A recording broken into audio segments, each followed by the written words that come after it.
Okay, part 3. I had to cut that video short because my computer froze up for some reason.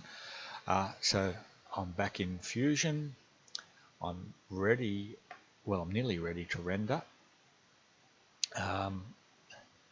We set our materials and our appearances, we set our scene. This is where we start rendering. Just one thing I'll get you to do, this in canvas render settings. Click that and put the tick in lock view.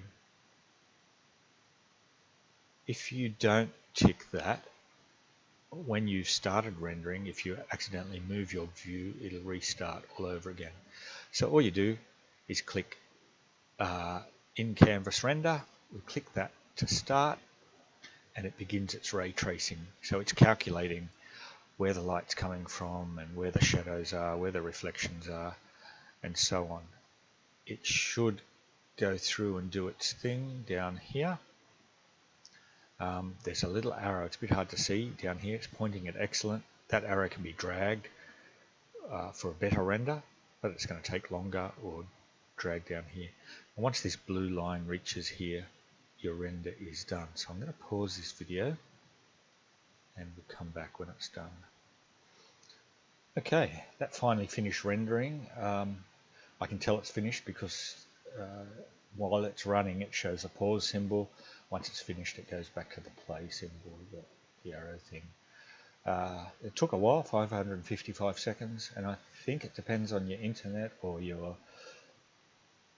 computer speed. So anyway, so that render's finished. What you do now is capture the image, and usually you can leave all these settings the same and click OK. It'll save it as a PNG file, which will do. I think the other option, you could choose a JPEG or a TIFF, but PNG will do. And it's going to save it in that folder that we created back on the other tab.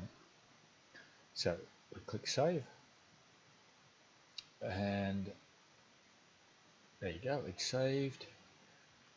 If we open the data panel, data in this folder has been updated. If we click refresh, we should be able to see, yeah, there's the PNG. So that's the file we just created. It's always a good idea here to save in Fusion.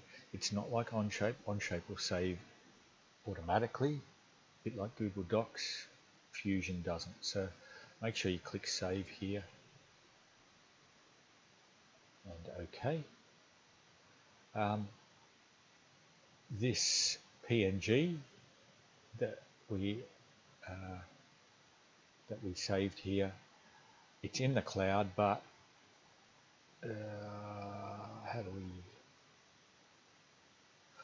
Remember this tab? Let's go back to that tab. We might have to do a refresh, and it should be there.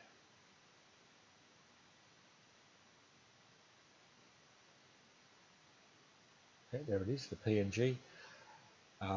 You can download it from here, so I put the tick next to it. Oh yeah, there's a download icon, and you can download it, and then you can insert that image into your portfolios.